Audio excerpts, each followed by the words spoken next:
The only thing necessary for evil to triumph is for good men to do nothing. Sa Tagalog po, ang tanging kailangan para magtagumpay ang kasamaan ay magsawalang kibo at walang gawin ang mabubuting tao.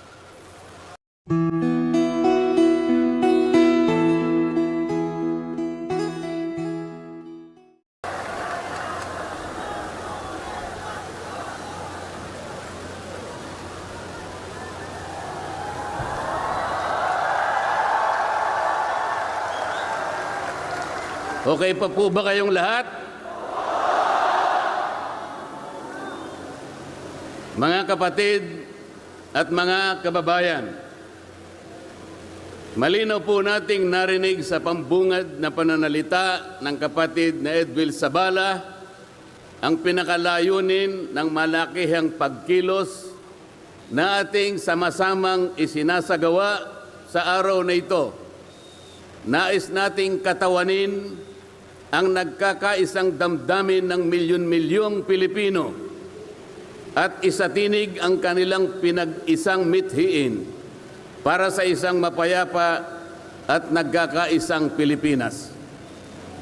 Kaugnay nito, binanggit din po ang ating kagustuhan na ipaalam sa mga opisyales ng ating pamahalaan ang ninanais at pinapangarap na maayos at epektibong paglilingkod at paglutas sa lumalalang kahirapan na pinalubhapan ng katiwalian at korupsyon, kalamidad, kriminalidad, bangayang pampolitika at iba pa. Kinikilala po nating lahat na nagkakatipon ngayon na sa pagkakaisa, kapayapaan at pagkakasundo lamang natin makakamit ang hinahangad na pagunlad at pagsulong ng ating bansa. Sa bahagi po naman ng kapatid na Romel Topacio, tinindigan ang pagtitipong ito ng Iglesia ni Cristo ay konkretong kahayagan ng suporta sa naunang pahayag ng Pangulong Bongbong Marcos na hindi sasang-ayon sa isinusulong na impeachment laban kay Vice President Sara Duterte.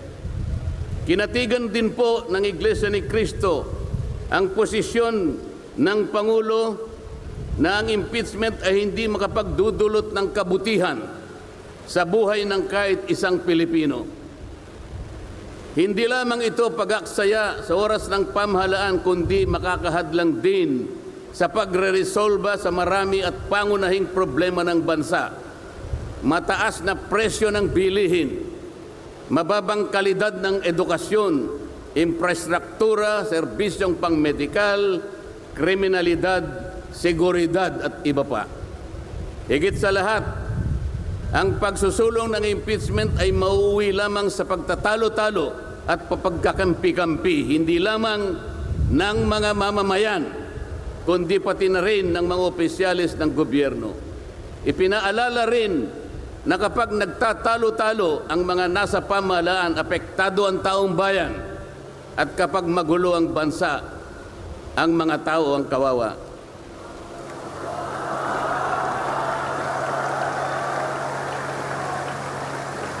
Lagyan po natin ng konteksto ang dalawang pagpapahayag na nauna upang lalong mabigyan ng diin ang kahalagahan ng pagkakaisa, pagkakasundo at kapayapaan sa ikalulutas ng panganib na dulot ng kahirapan dahil sa lumulubhang katiwalian, korupsyon, kalamidad at lalo lamang napabibigat ang buhay at pamumuhay ng ating mamamayan. Sa isang ulat balita ng periodikong Philippine Star, 4 na araw nang nakararaan ay ganito ang sinasabi. Based on a recent SWS survey, an estimated 17.4 million Filipino families considered themselves poor in the last quarter of 2024. This number represents 63% of the surveyed respondents, the highest self-rated poverty in 21 years. Across the country, Mindanao had the highest self-rated poverty at 76%, followed by Visayas at 74% and Luzon at 55%. Mga kababayan, sa tayang 5 ang miyembro ng bawat pamilyang Pilipino, nangangahulugan na aabot sa 87 milyong Pilipino sa ngayon ang nagsasabing sila ay mahirap. Katumbas ito ng 75% ng ating populasyon ngayon na tinatayang 116 million o mahigit pa. Gusto ko pong banggitin sa inyo at kailangan malaman ninyo na sa taong ito ang ating national budget ay nagkakahalaga ng 6.3 trillion pesos. Ito po ang ating national spending. Ang ibig sabihin, ito pong halagang ito ang gagamitin dapat ng pamahalaan upang tugunin ang lahat ng pangangailangan, pangkabuhayan, panglipunan, pangkalusugan, pangedukasyon, pangseguridad, lahat ng kakailanganin alang-alang sa kapakanan ng bawat isang Pilipino. 6.3 trillion pesos. Ngunit, ang tinatayang magiging income lang ng ating bansa ay kulang pa sa 5 trilyong piso. Ang ibig pong sabihin, meron tayong deficit. Meron tayong kakulangan na 1.5 trillion pesos. Ito po ang ating ipangungutang sa taong ito. 1.5 trillion pesos. Ibig sabihin po, bawat araw tayo'y gagasta ng 17.6 billion pesos. Yun po yung ating gasta. Araw-araw. Ngunit ang ating kinikita ng bansa ay 13.4 billion pesos lamang. Sa makatwid, ang uutangin natin araw-araw ay 4.2 billion pesos. Katumbas ng 175 million pesos bawat oras. Napakabigat po na hinaharap na hamon at problema ng ating bansa. Hindi po biro-biro ito. Ito po'y pananagutan po ng ating mga opisyales. Hindi po pwedeng talikuran ito. Ganito na po kalala ang problemang pang-ekonomiya ng ating bansa. Ngunit, hindi po yata ganito ang naging direksyon. Sapagkat sa halip na po, unahin ang mga binanggit nating malalaking problema na kinakaharap ng ating bansa. Ang inuna po ay mga bagay na mauuwi lamang sa pagkakampi-kampi at pagkakabahagi ng ating bansa. Bakit po? Nagtatag po ng Quadcom. Ang buong akala ko po sa pagtatatag ng Quadcom, ito po ay 4 na komite sa House of Representatives. Kinonsolidate, ginawang isang makapangyarihang komite na ang buong akala ko, ito ang gagamitin para tutukan ang namumuong problemang lumulubha pa na hinaharap ng ating bansa. Napakataas po ng bilihin, lalo na po yung pagkain ngayon. Nagtanong-tanong po ako, ang isang pirasong kamatis last week is 20 pesos. Tama po ba yun? Ngayon po, may nagsabi sa akin 30 pesos isang kamatis. Ang 1 kilong kamatis, 400 pesos. Tama po ba yun? Ang isang piraso ng siling pangsigang ay 10 piso. Yun po yung sinabi sa akin. Tama po yun?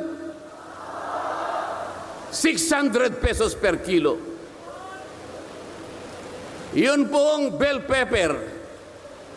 2 kulay po yata yung bell pepper. Isang berde, isang pula. 45 pesos ang isang piraso. 1,000 pesos ang isang kilo. Bakit hindi po ito yung unang harapin natin?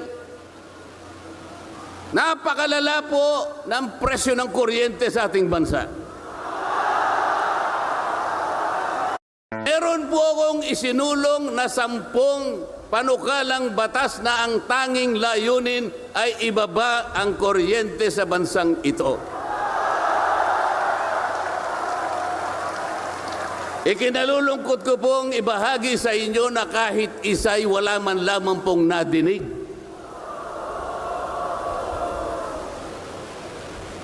Ano po yung dininig? Pinatawag ang dating Pangulong Duterte, pinatawag ng Quadcom. At ang ginamit na pamamaraan ay yung isinasaad sa saligang batas, Inquiry in Aid of Legislation. Natupad po ba yung Inquiry in Aid of Legislation? Paano po in aid of legislation kung ang tatawagan nilang resource persons para humarap sa paglilitis na yon ay puro kalaban ng dating Pangulo? Alam po ninyo lahat yon. Pinagtatanong nila yung Pangulo base doon sa mga sinumpaang salaysay at affidavit nung kanyang mga inusig nung kanyang panahon sa war on drugs. Hindi naman ipinatawag ang mga taong maaring makapagbigay sa kanya ng tulong upang ipaliwanag ang war on drugs. Hindi ipinatawag ang mga Solicitor General sa kanyang panahon. Hindi ipinatawag ang mga Chief PNP upang magpaliwanag kung ano ang war on drugs. Puro kalaban ng dating Pangulo. Yung mga abogadong kasama niya para magtanggol sa kanya, hindi pwedeng magsalita.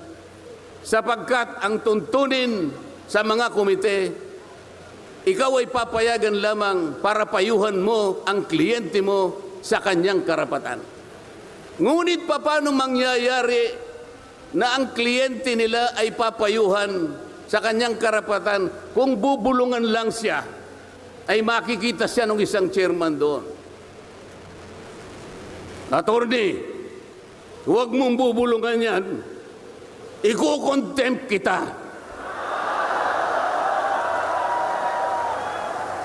Nasaan na po yung sinabi sa saligang batas na lahat ng inuusig ay meron siyang karapatan sa abogado? The right to counsel. Wala na po. The right to confront your accusers. Wala po mga accuser doon. Ang ginagamit ko ay mga sinumpaang salaysay, hindi man lang i-authenticate, ipinalagay na totoo lahat ang nakasaad ng mga aligasyon. Anong gagawin ng isang tao sa harap ng ganito na walang rule of law at walang due process? Ito po ang pinag-umpisahan ng kaguluhan at pagkakahati-hati. Sa kagustuhan po nila na mausig ang dating Pangulo, ayaw po nilang pumunta sa korte, ayaw nilang pumunta sa piskal. Ano po ba ang sinasabi ng mga desisyon ng Korte Suprema? Kapag ka napatunayan nyo ang isang tao ay maaring nakagawa ng kahit anong paglabag sa lahat ng batas, anumang batas, dalhin ninyo sa piskalya, dalhin ninyo sa korte. Yun ang tamang paraan. That is the rule of law. Ngunit bakit? Bakit kayong Quadcom ang gumagawa nito? Ang Quadcom ay hindi piskal. Ang Quadcom ay hindi korte. Nagkukunwa lang na korte. Yung mga chairman ng 4 na komite doon, wala ni isang abogado. Pero naalala ko yung isa doon, kamukha ni Attorney Agaton.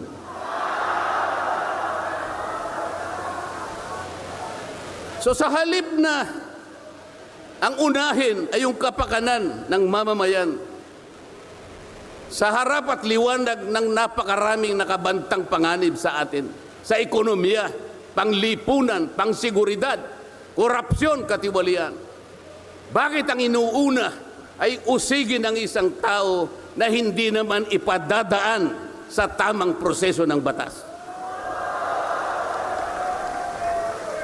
Pangalawa, tinawag po nila ang pangalawang Pangulo sa dalawang pagkakataon. Una po, nung magpipresent siya ng budget. Ang pinipresent po niyang budget ay budget for 2025. Akalain po ninyong ang gusto nilang tanungin ay yung pagkakagasta ng kanyang budget noong 2022 and 2023. Saan ka naman nakakita ng ganong klaseng direksyon? 2025 ang dapat pag-usapan, ang kanilang pilit na itinatanong ay paggamit o paggasta niya noong 2022 at 2023. Ang sabi po ng Vice President, siguro nainis na rin, I forgo my opportunity to defend this 2025 budget and I leave it to the discretion of the House of Representatives as presented. Ayaw pa nilang tanggapin.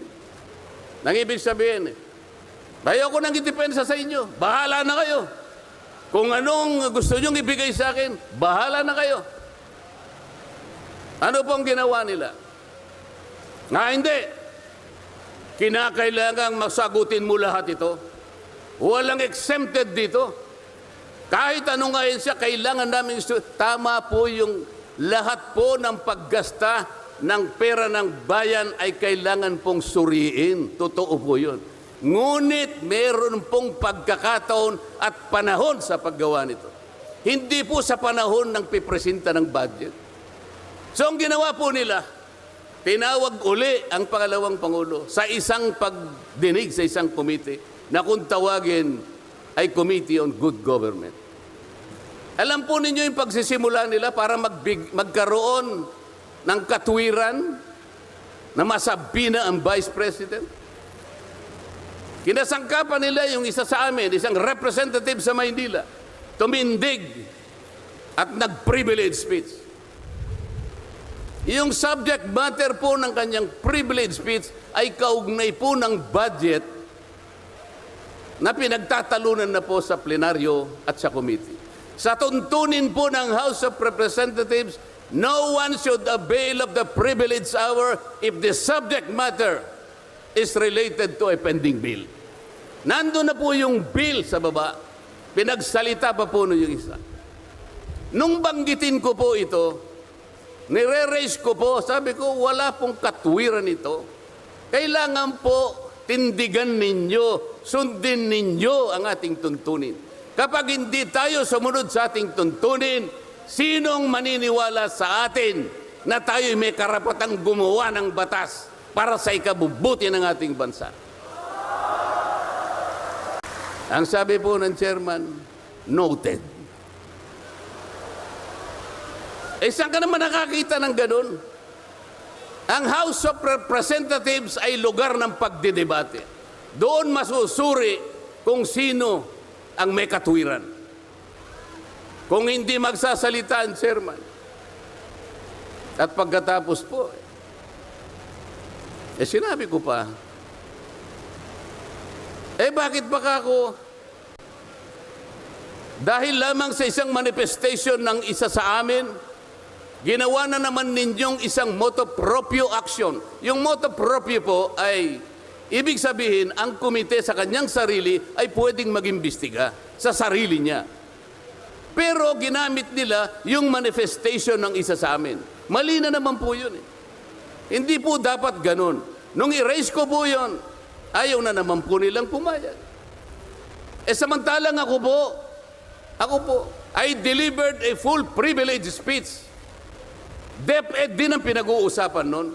At ang ni-raise ko po ay yung katiwalian involving more than 3 billion pesos covering 3 annual audits of the Commission on Audit. Kahit na full privilege speech, hindi man lang po ni-refer sa committee.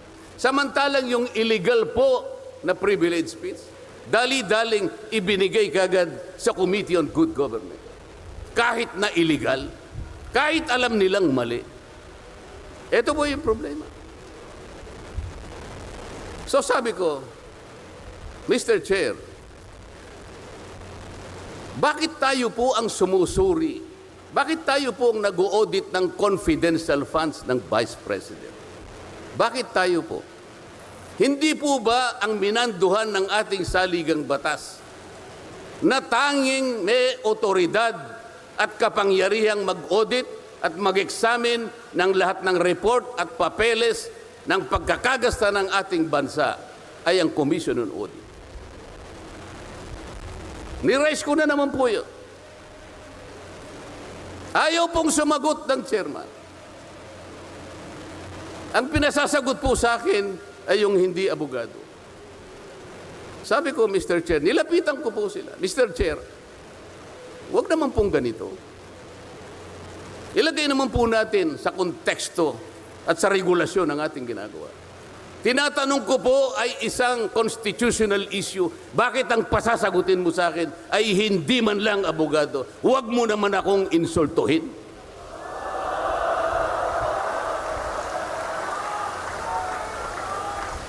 Doon sa puntong yun, alam po ninyo, pati yung kinakain kong hopya, pinagtripan nila.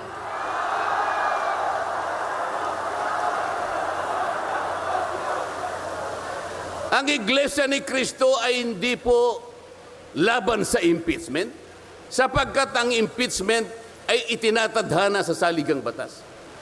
Ngunit, kung ang paraan ng pagsasagawa nito ay wala sa batas at wala sa tuntunin, ito na naman ay pagmumulan ng kaguluhan, pagmumulan na naman ng pagkakabahabahagi ng ating bansa. Ito po ang gusto nating iwasan. Ito po ang gusto nating iwasan. Iniimbestiga nila po yung confidential funds. Ang tanong ko po, Mr. Chairman, mahigit pong 400 opisina at ahensya ng ating pamahalaan ang tumatanggap ng confidential funds. At sila din ay natatawagan ng pansin ng Commission on Audit. Bakit naman isang opisina lang ang pinipilit niyong usisain? Hindi ba masyadong halata namang pamumulitika yan? Ito po yung gusto nating liwanagin. Hindi po tayo laban sa pag-iimbestiga ng katiwalian. Ilagay po natin sa ayos. Sana man lang kumuha sila ng ilang pang mga bahagi ng opisina na kagaya din ng paggagamit ng confidential funds, sapagkat ang layunin po raw ay makagawa ng batas. Kung talagang gusto ninyong gumawa ng batas, kasi po in aid of legislation, palagi po ito ang nagagamit, inquiry in aid of legislation. Nasa saligang batas po naman talaga ito. Kaya lang, meron pong limitasyon ang inquiry in aid of legislation. Ano po yung unang limitasyon? Kailangan po meron ka ng nakabalangkas na batas, panukala. Hindi mo lang makumple-kumpleto sapagkat nag-aatubili ka, baka merong impact ito sa ibang sektor. Kaya tatawag ka ng mga tao na makatutulong sa'yo para sa ganun makumpleto mo ang iniisip mong panukalang batas. Pagka ganun, alam niya kung sinong tatawagin niya. At alam niya rin kung anong itatanong niya. Hindi po ganun ang nangyayari ngayon eh. Dahil nga wala na pong rule of law, basta na lang sila tatawag ng kahit sino sapagkat hindi naman po talaga ang layunin ay gumawa ng batas kung hindi usigin ang taong gusto nilang usigin. Ito po ang nangyayari ngayon. Kaya nga po, dahil sa kagustuhan nila, na talagang usigin ng ICC ang Pangulong Duterte. Alam po ninyo? Yun lang ang tanging layunin. Sa 13 pagdinig ng Quadcom, 13, nakapaggawa lang sila ng isang batas na kahit siguro po high school graduate, pagtatawanan niya yung kanilang panukalang batas. Bakit po? Yung definition na definition lamang po ng extrajudicial killing ay talaga pong matatawa ka na. Tayo ko na pong pahabain yun. Ibig sabihin, ang layunin talaga ay hindi in aid of legislation, kung hindi in aid of prosecution, in aid of persecution.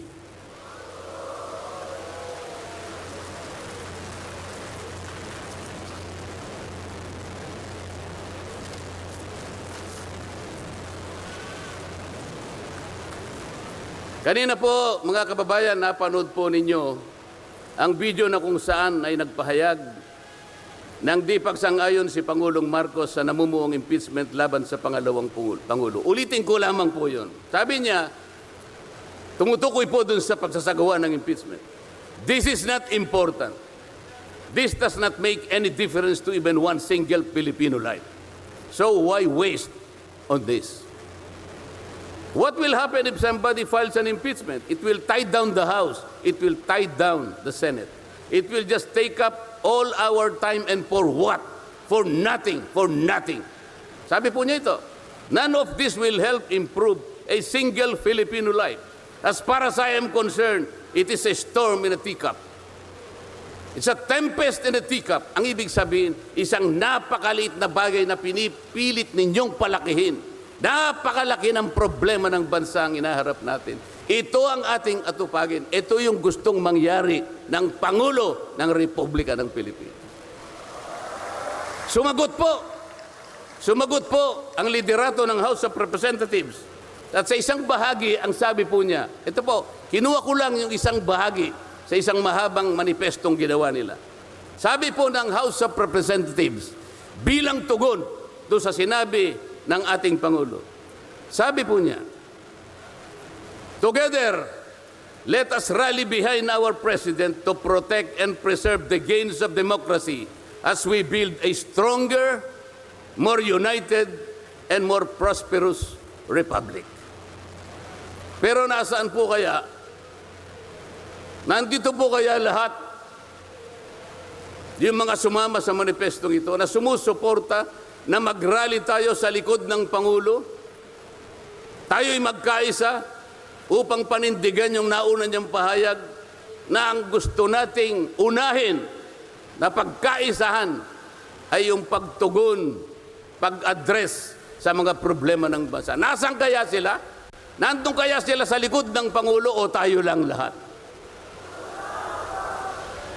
Sa makatuwid tayo pong lahat ngayon na sama-samang nagkakatipon ngayon na hindi ko mabilan kung ilang, baka meron 1 milyon po yata. Tayo pala ngayon ang nagkakatipon sa diwa ng tunay na kapayapaan at pagkakaisa na nagrarally ngayon. Sapagkat tayo lamang ang nasa likod ng Pangulo sa kagustuhan niya na harapin natin ang mga hamon at nagbabantang problema ng ating bansa. Sapagkat, sabi niya, totoo naman, ang impeachment ay hindi makapagbibigay kahit anong butil ng kabutihan sa buhay ng isang Pilipino. Bago po ako magtapos, ay nais ko pong sipiin dito ang butil ng kaalaman na inalaw sa isang 1957 Nobel na ang pamagat ay Atlas Shrugged ni Alice O'Connor, na kilala sa taguring Ayn Rand. Ang sabi po niya, sa English muna po, pasensya na po kayo. When you see that in order to produce, you need to obtain permission from men who produce nothing. When you see that money is flowing from those who deal not in goods but in favors. When you see that men get richer by grab and pull, not by work. And your laws don't protect you against them, but protect them against you. When you see corruption being rewarded and honesty becoming a self-sacrifice, you may know that your society is doomed. Kapag nakikita po ninyo na para tayo ay mag-produce, ay hingi pa tayo ng permiso sa mga taong hindi naman nakakapag-produce. At nakikita po nyo na umaapaw ang pera sa pamagitan ng patagong transaksyon at hindi sa pamagitan ng mga merchandise na nakikita natin. At nakikita ninyo kanya na yung iba ay lalong nagiging mayaman sa pamagitan ng katiwalian at hindi sa pamagitan ng trabaho. At ang mga batas ninyo, sila pa ang pinoproteksyonan. At ang batas ninyo ay sila pa ang lumalaban sa inyo. At kapag ang corruption ay ito ang itinatadhana, ito ang binibigyan ng reward. At yung katapatan ay ito ay nagiging sakripisyong pang-personal. Alam na ninyo na ang inyong lipunan ay nasa kapahamakan. Mabigat po ito. Mabigat po ito. Ito ang dapat harapin ngayon sa pamamagitan ng pagkakaisa, pagkakasundo at kapayapaan. Hindi po biro-birong problema ang inaharap ng ating bansa. At bago po ako tuluyang magtapos, payagan ninyo kung ulitin ang sentimiento ni Edmund Burke, isang English political philosopher, na sinabi niya, "The only thing necessary for evil to triumph is for good men to do nothing." Sa Tagalog po, ang tanging kailangan para magtagumpay ang kasamaan ay magsawalang kibo at walang gawin ang mabubuting tao.